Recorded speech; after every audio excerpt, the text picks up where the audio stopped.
एक समय की बात है। एक जंगल में बुलबुल नाम की एक चिड़िया रहा करती थी, जो कि दिल की बहुत अच्छी और समझदार थी। वह हमेशा दूसरों की मदद करने के लिए तत्पर रहती थी।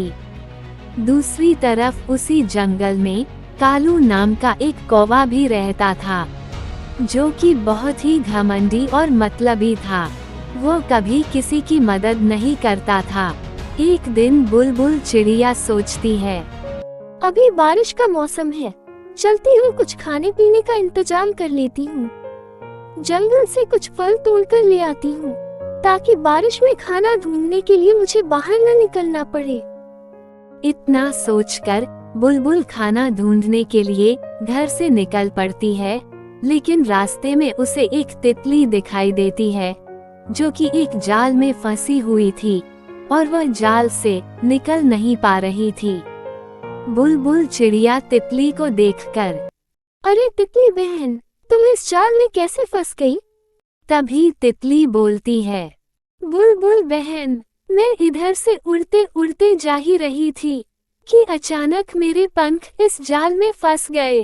कृपया करके तुम मुझे इस जाल से छुड़ा दो। तभी बुलबुल चिड़िया कहती है, अरे तुम चिंता मत करो बहन, मैं अभी तुम्हें इस जाल से बाहर निकालती हूँ। और बुलबुल तितली को जाल से छुड़ा देती है और तितली बुलबुल का धन्यवाद करके वहां से उड़ जाती है। तभी बुलबुल चिड़िया, अरे यह क्या, मुझे तो यहीं पर बहुत ज्यादा देर हो गई और शाम भी हो चुकी है। अब तो फल ढूंढना भी मुश्किल होगा। अब जाने से कोई फायदा नहीं है।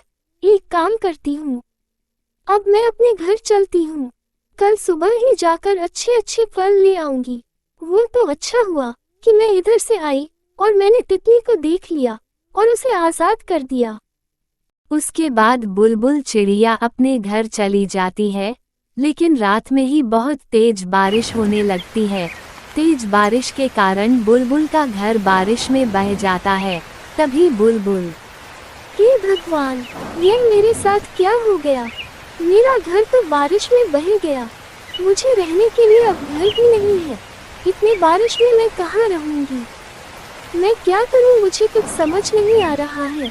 तभी बुलबुल सोचती है, अरे हाँ, ऐसा करती हूँ कि बगल में ही पड़ोसी कालू दादा रहते हैं। चलती हूँ, उनसे मदद मांगती हूँ। 2-4 दिन उन्हीं के घर में रह लूंगी। फिर जब मैं अपना घर बना लूंगी तो अपने घर में आ जाऊंगी। इतना सोचकर बुलबुल कालू के घर चली जाती है। बारिश बहुत तेज हो रही थी।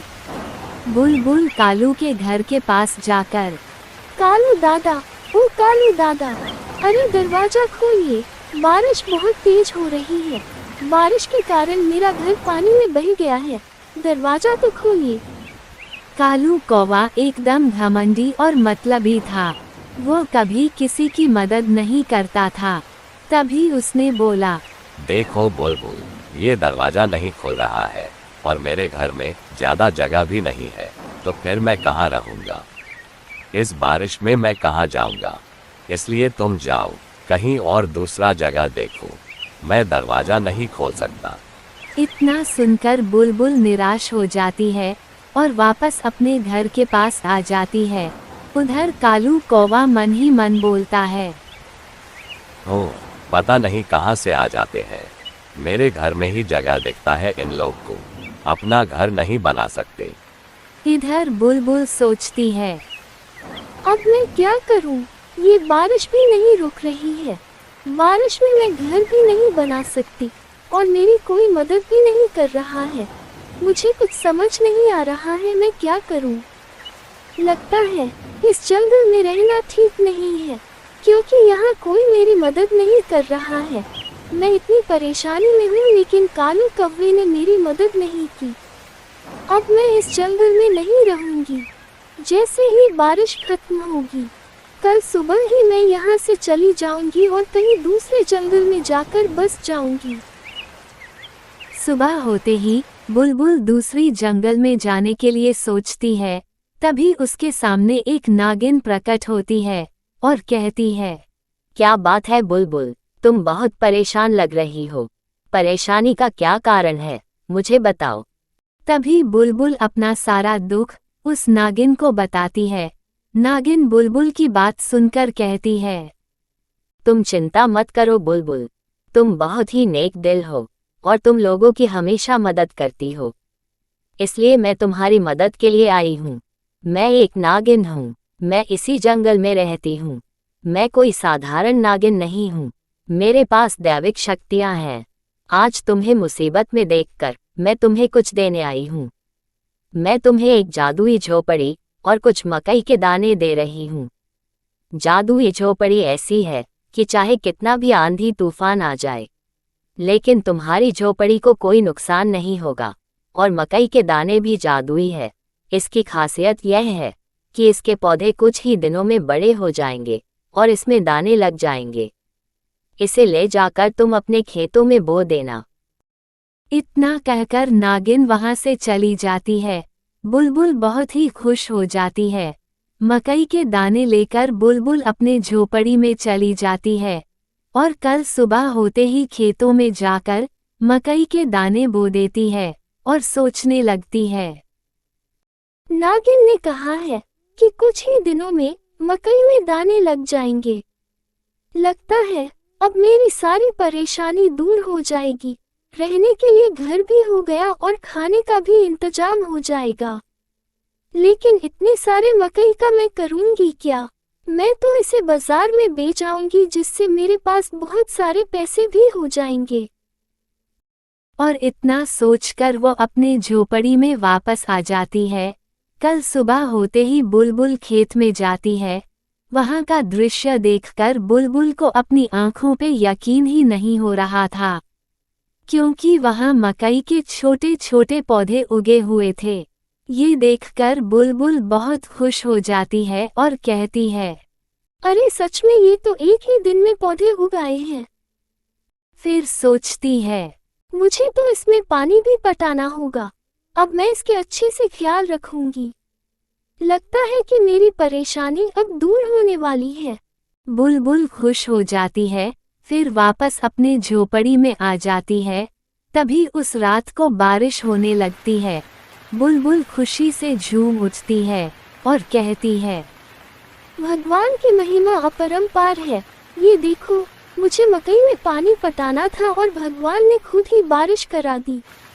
अब पानी पटाने की जरूरत भी नहीं पड़ेगी। ये तो बहुत ही अच्छा हुआ।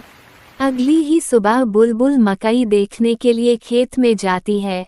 तभी वह मकई को देखकर हैरान रह जाती है, क्योंकि मकई के पौधे अब बड़े हो चुके थे और उसमें बड़े बड़े मकई के फल लगे हुए थे तथा उसमें दाने भरे हुए थे।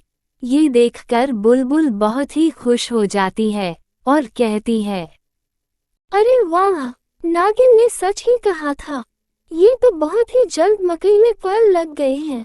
अब मुझे भोजन के लिए इधर उधर भटकना नहीं पड़ेगा। अब कोई तकलीफ नहीं होगी।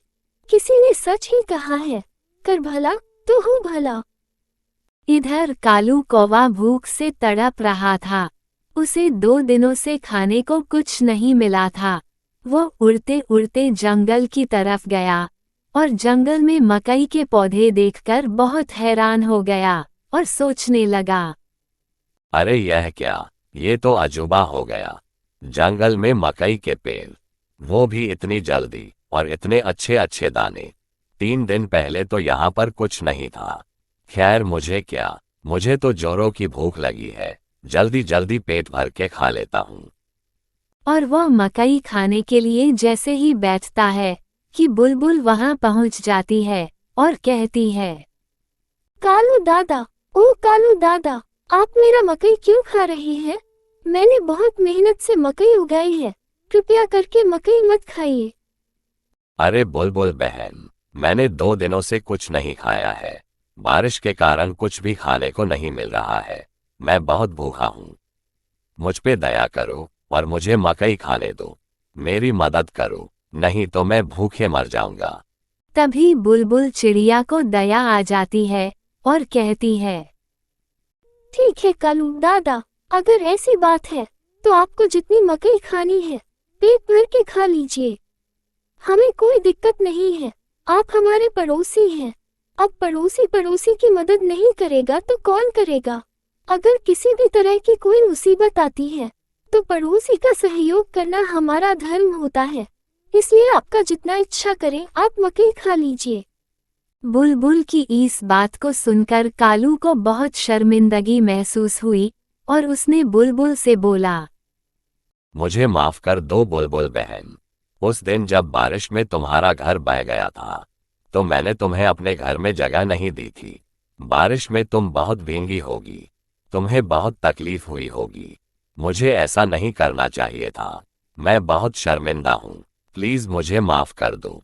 मुझसे गलती हो गई। मैं वादा करता हूँ कि आज के बाद मैं कभी ऐसा नहीं करूँगा। किसी भी जरूरतमंद की मदद करूँगा। बुलबुल उसे माफ कर देती है। कालू पेट भरकर मकई खाता है और दोनों अपने अपने घर चले जाते हैं। दोस्तों, कैसी लगी यह कहानी? कमेंट करके मुझे जरूर बताइएगा। और हाँ, आपसे भी एक छोटी सी रिक्वेस्ट है कि चैनल को सब्सक्राइब जरूर करें। धन्यवाद।